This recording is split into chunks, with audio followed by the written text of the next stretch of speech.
With the release of Firefly and boothill, we have expanded the roster of characters that can implant a weakness onto an enemy from just Silverwolf to a total of 3 characters. However, what makes these two new characters stand out is the fact that they fulfill the role of the team's main damage dealer, as they follow the path of the hunt and destruction, respectively. While some people believe that these two characters are utterly overpowered and game-breaking, with one of them standing out more than the other, it is important to recognize their strengths and their weaknesses. In particular, I want to highlight the character's overdependence on enemies being weakness broken in order to actually do damage. So with that being said, let us see why Weakness Implant is a must for Super Break or Break Effect teams. If you were to see Firefly and Boothill's base stats, you would probably be confused as to how either of them is supposed to fulfill the role of a main DPS. Boothill has some pretty evenly distributed stats across the board, which on first glance make it seem as if he doesn't really fail at anything, but at the same time that he wouldn't excel at anything in particular either. He would seem as sort of a jack of all trades and master of none, which in a game like Star Rail, where every character has their own respective role and a place to shine, that would be a problem. On the other hand, Firefly has a low attack stat and actually boasts the lowest base HP in the entire game currently, going even below Tingyun's 846. However, she does make up for this with her base defense, which is actually the highest in the entire game, with the Trailblazer from the Harmony path coming in second, and then Gepard and Adventurine are tied in third place, because yes, for some reason the Harmony Trailblazer has more defense than the Preservation one that scales on defense. What does this have to do with this? I do not know, I just needed to vent this out. But still, that essentially goes to show that stats aren't everything. Despite how weird the stats look, both of these characters fulfill the role of a main DPS, and in fact do dish out some of the highest damage in the entire game, as they're usually paired up with 2 support units and a choice of a healer, a shielder, and a third supporting character in order to make them excel and be able to destroy content as quickly as possible. And I would like to remind you once again that Firefly, with her abysmal stat in the attack, is considered to be one of the characters with the highest damage potential in the game, because just stats mean nothing. Firefly's gameplay in particular is regarded to be incredibly strong. So strong to the point that there are people that say that it makes the game too easy and therefore unfun. They literally mention how this game requires no thinking at all once you get Firefly, and call it essentially a brain-dead game style.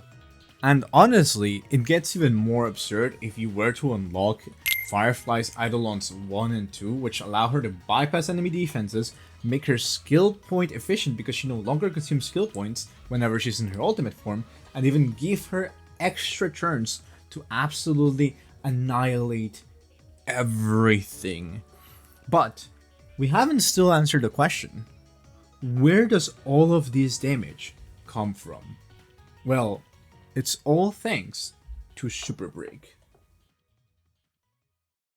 Super Break is one of my favorite gameplay mechanics, and I love the fact that it has been added into Star Rail, especially because of the fact of how unique it is, and the fact that it has given Break Effect as a stat life.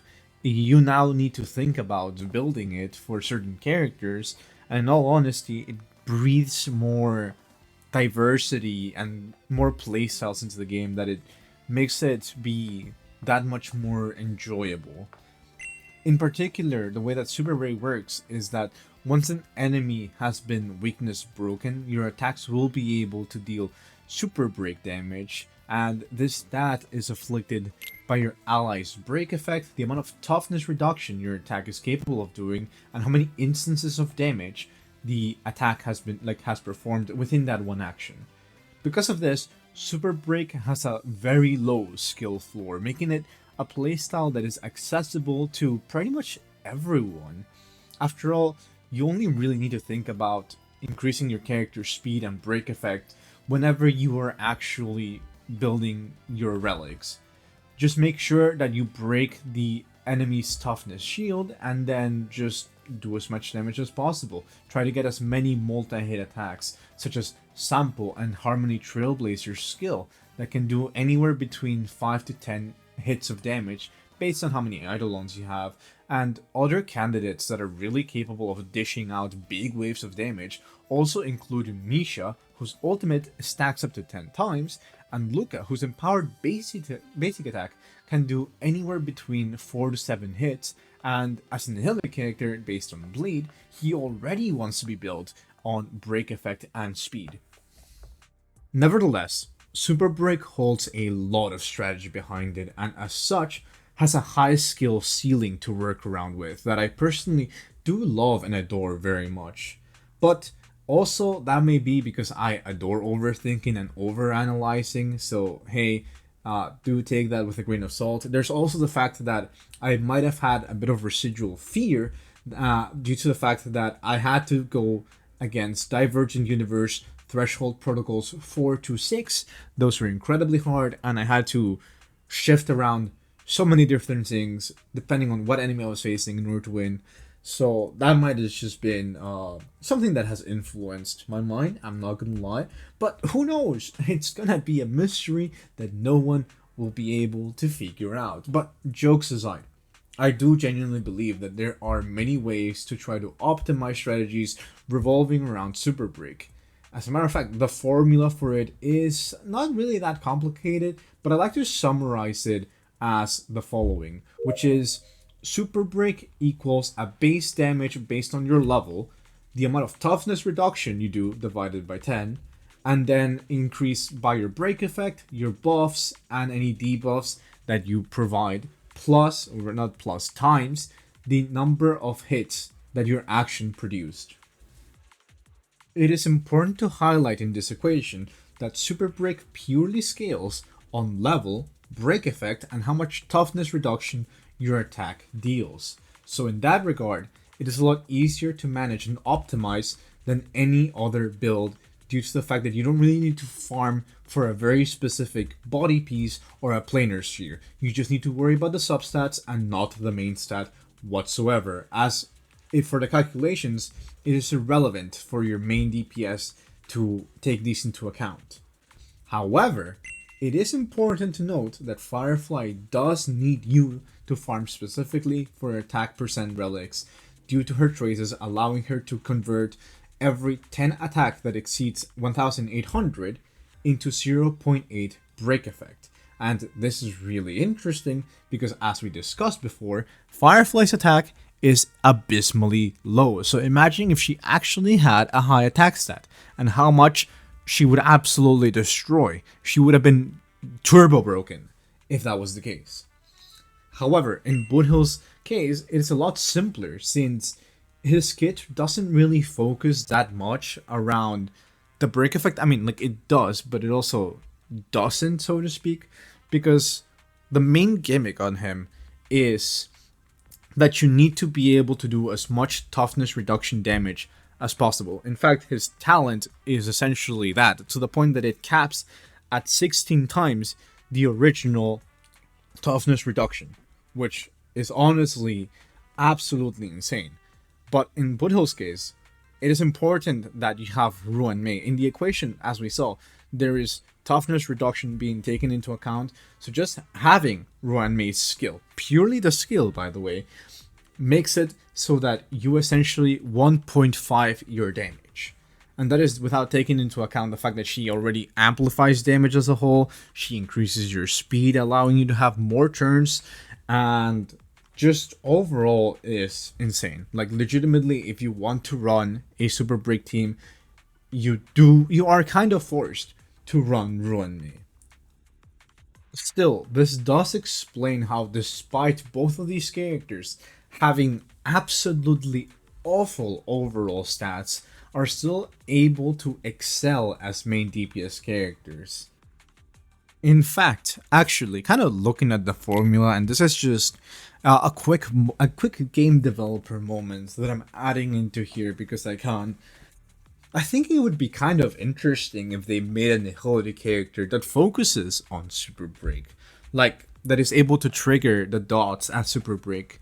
Although that would make it a bit busted given how Kafka is like incredibly strong in the meta, and we don't really need 2 giga power up DOTs as they are. That being said, though, I definitely do want to know down in the comments if you were to design a new Super Break character, how would you make it? Because I am very interested in that, and specifically in how would you make your character implant their own element as a weakness for the opponent? Because legitimately speaking, right, one of the big downsides of this game style is how all of your damage is coming from Super Break. Therefore, whenever an enemy has their toughness shields up, your character will essentially do negative damage. Like, legitimately, this team comp is destroyed by the Three Little Pigs occurrence in Simulator Universe. Who would have guessed that a literal, very afraid Trotter would be the biggest counterplay to these overpowered characters? In all honesty, that really was the inspiration for the thumbnail on this video, which does remind me real quick. A huge shout out to Gure, who is the person that made this amazing art piece that we're using for the thumbnail. You can literally see the pain and fear of boothill and Firefly. So definitely go check out their socials, support their work. I had this art commission and I just adore how awesome it looks, and I'm probably gonna go try to get it printed as a poster to hang in my wall to give just my room more life, because I want to be able to like decorate it a bit better. This drawing literally just made me laugh so much, and I'm just happy to see it existing right now. And also, real quick, I'm gonna be moving the drawing here to the corner with the creator's ats, because I want to take this quick moment to say thank you so much to every single one of you for watching up to this point in the video. I hope this weird conversation about the meta and over analyzing the game has been enjoyable to you guys. I just want to say thank you guys for helping us reach over 2,500 subscribers. It genuinely blows my mind that like we have reached this far. I am so grateful to each and every single one of y'all, and it genuinely makes it so that recording these videos are incredibly enjoyable. And I also want to make a small announcement while we're at it, and it is that I shall try to allocate time to stream again on Twitch, and hopefully doing a multi-stream that allows me to interact with YouTube chat as well. So hey, if you don't want to miss out on that, feel free to subscribe to the channel. It's free, it only takes a second, and if you ever feel like the quality of content is dropping, or like it's falling off, and you're more than welcome to unsubscribe.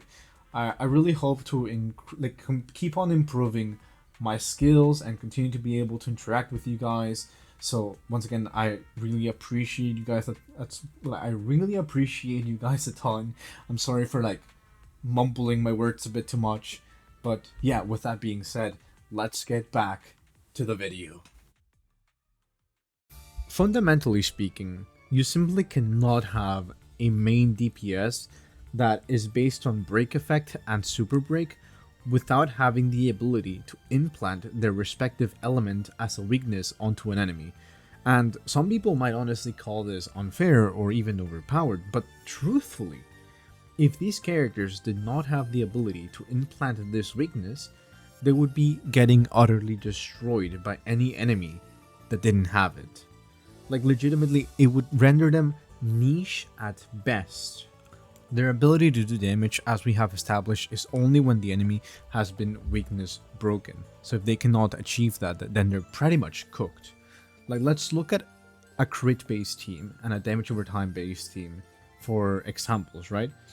Even without inflicting a weakness break, a damage over team such as Kafka, Blackswan, and Sampo will be able to dish out a respectable amount of damage as a whole. Like sure, you do miss on an instance of DOT damage because you didn't get to break the enemy, and your damage gets reduced by 10% because the enemy would still be like keeping up their shields, but you still can do damage and brute force your way through, and the same thing does apply for crit based teams. If you had a team with Jingliu, Bronya, and Pigla, you'd still be able to dish out huge numbers regardless of whether or not the enemy did have an ice weakness. Firefly and boothill do not have this luxury. Essentially, all of their damage is through weakness break. So without it, they literally are unplayable. They would be like it would be a complete struggle to even try to use them. Heck, we honestly kind of see that on boothill already, because his ability to implant a weakness is much scarcer than that of Firefly. Firefly is able to constantly be applying that fire weakness, and honestly is probably the reason why she's massively overpowered. But boothill is only locked to his ultimate and the first skill that he uses if he decided to use his technique before entering combat. This also does bring up another point that I want to make, and it is that if neither of these characters had the ability to implant their own element as a weakness, just imagine the amount of overtime people would be given Silverwolf, and this is assuming that the stars line and you get good RNG whenever you're using her skill, or you know, you just brute force it by facing an enemy that is already weak to quantum. But at that point, why aren't you just using like another team like Mono Quantum already, right? It just like without the ability to implant a weakness, the core mechanic of Super Break just completely falls apart, and you don't really want to make the team comp even more restrictive than what it already is. Heck, if we like really see it, like players are essentially forced to use Ruanmei based on how Super Break works. Now imagine having to tell people, oh yeah, if you really want to make this more universal, you also need to pull for Silverwolf on top of that, and it's like even more investment, and then you have to think of whether or not you want to run like the Trailblazer or another type of support. It really just overcomplicates everything to the point that it's just not worth to even like pull for them if they didn't have that mechanic. It really is just a make or break. That being said, even though I am arguing in favor of weakness implants, especially for these types of DPS, I do feel like it does give Hoyoverse a bit of a problem. Like the initiative was great and it's like really cool, but it leaves a few balancing issues in my personal opinion. But you know, I could always be wrong. I'm not like a game designer, even though I really love like the concepts of game design. So I have been looking at a lot of it, but like I'm getting off topic. The main thing is, right, I don't feel like they can make a 4-star Super Break DPS, because in order to make them work, you need to give them the ability to implant a weakness onto an enemy. And implanting a weakness and then doing damage to break that shield is essentially something that I feel like should be limited to a 5-star, because then you start encountering a few problems of, hey, like this 4-star character is able to do that, but Seela can do it, Jingliu can't do it, Kafka can't do it. I mean, I was gonna say Acheron can do it, but Acheron just ignores those, so bad example. But okay, Black Swan can't do it.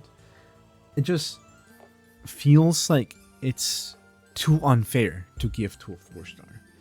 But at the same time, right, like you can't really work around properly to give this to, I mean, I guess you could give it to a 4-star support, but the problem there also lies in the fact that 4-star supporting characters have to be fighting against Ruanmei and the Trailblazer, which, by the way, the Trailblazer, you can get them up to Eidolon 6. So are you really going to swap essentially two really amazing options for a 4-star? It's kind of hard to justify that. So at the end of the day, it just feels like it's a balancing nightmare.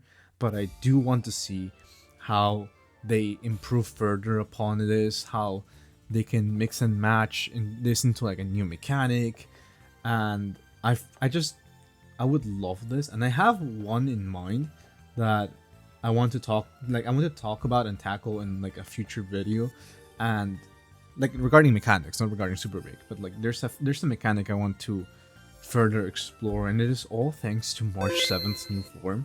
So I'm really excited to be scripting currently that video. I'm like, oh my god, I love this so much. Regardless, at its core, Super Break teams tend to be a bit restrictive in how you build them. After all, boothill is able to dish out massive amounts of damage even without the Trailblazer being in the team, but it really does help a lot if you have the Trailblazer in the team. At the same time, it's also vital that you have Ruan Mei. Some people say that you need Ruan Mei, and in all honesty, like they might actually be correct in that regard, because again, you do need to break the enemy's toughness as quickly as possible, and Ruan Mei enables you to do that. On top of like giving you break effect buffs and speed.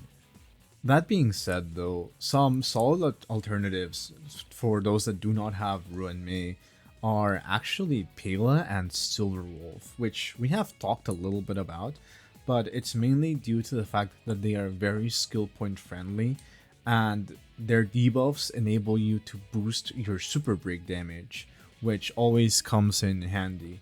On top of that, specifically Pela is really amazing due to the fact that she is able to restore her ultimate really quickly, and since people run her in the wind set that actually advances forward her action, she ends up being like a really great teammate for Super Break teams.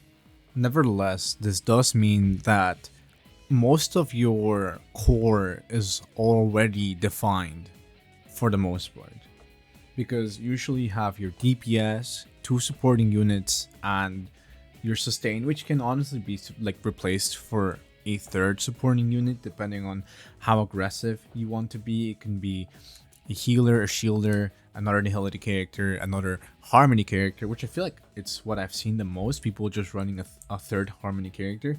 And this essentially means that their strategy is just to delete the enemy as quickly as possible. However, I do still find that this quote-unquote restrictive mold is actually able to be kind of shifted around and shaped in whatever way you see fit. You're able to tailor it depending on your circumstances and just like what tools are available to you. Although we see Super Break as the damage that you deal to an opponent when they are weakness broken, something I feel like not many try to do like actively is to see how many attacks you can actually fit in within that window of time that the enemy is weakness broken. And this is especially useful in Divergent Universe on thresholds 4 and above, because those fights really do last for a long amount of time, an illegally long amount of time if I do say so myself. But these fights have been the ones that have made my brain have to think the most, and I genuinely do appreciate them for that specific reason. Some examples of how I have edited my teams in order to combat these enemies have been through, for example, giving my Trailblazer the dance Lycoon, because you're able to constantly advance forward your team given how quickly your Trailblazer is able to regenerate their ultimate. I have been using Weld, which is honestly a pretty decent option since it's able to focus on triggering imaginary break, allowing your team to further slow down the enemy, especially with more break effect, which is again what you really do want in this team. And he can work as a pseudo sustain character because he's able to interrupt enemies whenever you're potentially in danger. It's a much riskier strategy, but it's one that I have been enjoying to do, even if I do feel like I'm getting a heart attack whenever I am running it down. Also, additionally, with Welt having like a multi-hit skill, it also dishes a respectable amount of damage. And naturally, slows allow you to expand that window of time that you have to delete the enemy with super break, so heck, 10 out of 10 would always suggest welt. On the opposite end, however, if you want to try to get as many actions as quickly as possible, a decent addition for the team can also be found within Robin, who, as we know, has the ultimate that advances everyone forward 100%, essentially not allowing all of your characters to get another extra hit in. And given how your team is already based on dealing as many hits per actions as possible, this always does come in incredibly handy. Additionally, Robin's attack boost does come in very nicely for Firefly. Even if it's not like the biggest boost, it's still essentially a speed boost on top of an attack boost. Heck, something else that I want to add into this video is the fact that a character that I'm looking forward to getting is actually Yunli, specifically because I do plan to use her alongside my boothill, because one of the biggest problems that I've been having with boothill is the fact that he taunts the enemy. However, Yunli is able to taunt the enemy as well, meaning that we finally have protection for boothill in some scenarios. So in particular, I had been trying that with Clara, but there's no way to de-aggro the opponent towards Clara while boothill is being taunted. So this was more of a, I really am hoping that whoever I am targeting with boothill, I mean, like, well, they're gonna attack, but whoever I'm not targeting with boothill doesn't attack boothill and slay him, and I don't get to do anything, and I just get to suffer.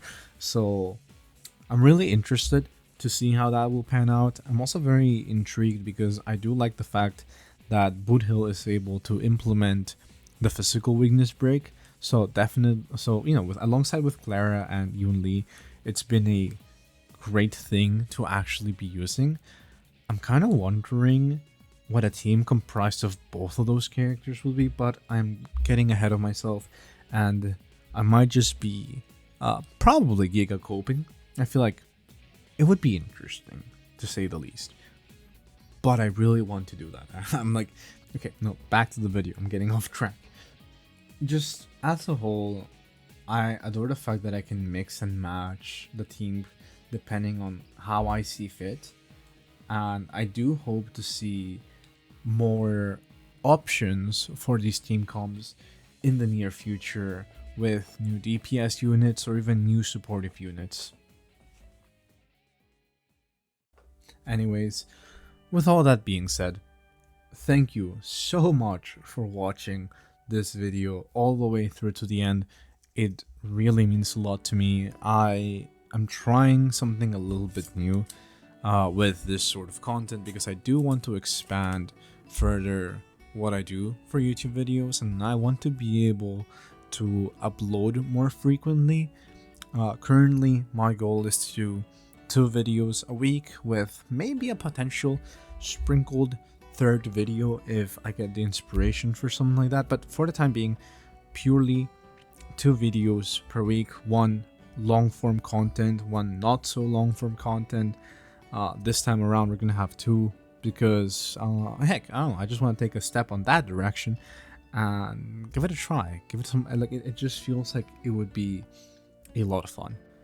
Additionally, I also want to thank you guys for helping us reach 2,500 subscribers. Again, it like genuinely blows my mind away, and I'm very thankful. And I do want to be able to host a giveaway for some express supply passes to celebrate this achievement that we have achieved as a community. It really does warm my heart seeing people being able to talk, speak their minds out, talk about like game design, talk about like the things that they would like within the game. And overall, I just enjoy this like healthy sort of environment that we have in regards to just game design and character design. And anyways, I'm like getting ahead of myself, but like once again, just like thank you guys so much. If you haven't, please feel free to subscribe. Again, it's free, it only takes a second, and if you ever feel like you aren't enjoying this sort of content anymore, you're more than welcome to unsubscribe. Additionally, I also want to say, as the last announcement, that I am hoping next week I will begin doing Twitch streams again. I mean, I know I said it earlier, but I want to like highlight it in case somebody skipped it all the way to the end. Yeah, I'm planning to go back into doing Twitch live streams, and I would be multi-streaming them to YouTube. So hopefully, I get to catch some of you guys, and we can have some interesting chats about the game. I genuinely do enjoy this also very much. So yeah, I'll figure it out. Follow my Twitter in case you want to give it a shot to the giveaway, and also to hear when I'm going to be doing my Twitch live again. So yeah, I might be rambling a bit too much at the end of the video, but I'm just very grateful. So yeah, I hope you'll have a great rest of your day, night, morning, whatever time zone you're currently at, and I'll see you all in the next video. Bye.